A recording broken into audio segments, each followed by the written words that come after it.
Yes, yes, indeed. Yes, we are back, back, back, back. All black, black, black, everything. Welcome, welcome, welcome. Tell them on in, tell them on in, tell a friend. Like you share, subscribe it, thumbs up like you hitchhiking. We back with the when the world was black. You know how we keep alternating between this and the presence and the power of now. We're just dropping this information, sharing, do your own research. These is jewels right here. Powerful information. Mm. Doing our part, you know how it is. All black everything, think it's play, big dreams, many streams. And we're getting right back into it. Is talking about the racial categories and classifications. You know, perpetuated by the colonizers. You know, here we go. And this continues. It says the classifiers of race. However, regardless of how abundantly they disagreed with each other as to the correct groupings of human types, were of unanimous accord in belief that the white peoples of the world were far superior than to the darker races. Are there only two races? That's the question.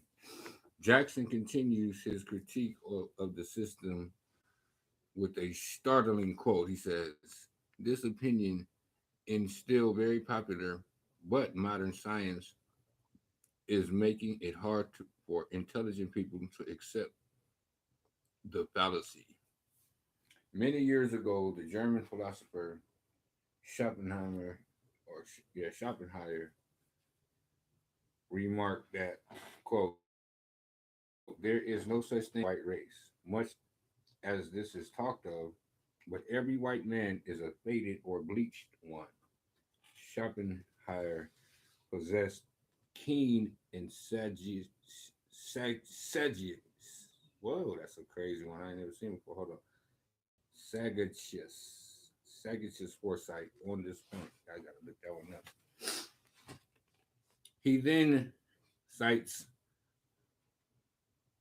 the classification system of eminent Professor Franz Boas, widely considered the father of American anthropology, who divided the whole human race into only two divisions.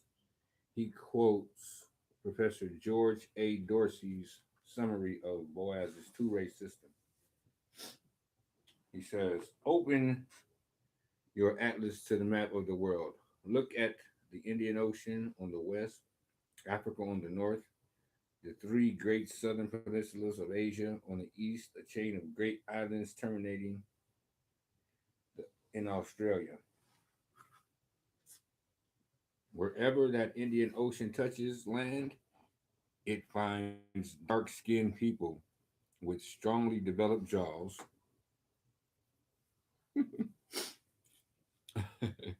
relatively long arms, kinky or frizzy hair. You can't really tell, but it is. Let's see. Call that the Indian Ocean or Negroid division of the human race. Now look at the Pacific Ocean on the one side and two Americas on the other. Asia geographically, Europe is a tail to the Asiatic kite. The Aboriginal population of the Americas and of North Asia of its southern peninsula was a light-skinned people with straight hair, relatively short arms, a face without prominent jaws. Call that the Pacific Ocean or Mongoloid division.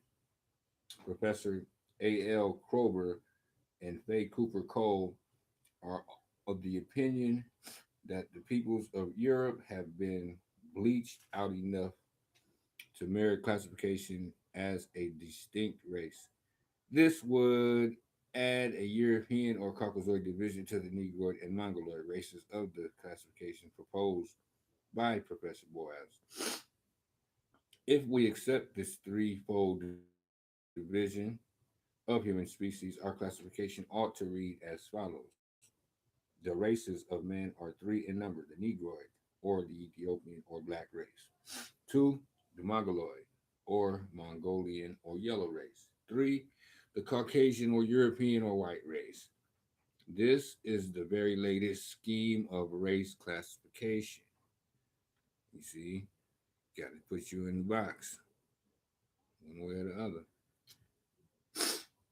Excuse me. Dorsey is saying the only true distinctly complexes physical traits can be split along Negroid and Mongoloid lines, but he concedes that modern Europeans are bleached out enough to merit classification as a distinct race. Thus, the only thing distinguishing whites as their own race is white skin. But what exactly does Mongoloid mean, and where do these traits come from? In the chapter on China, we will get into an in-depth explanation of the origins of the Mongoloid features. What you will realize as you continue reading is that Negroid and Mongoloid and excuse me, who we'll discuss soon, are merely different races of the same original people.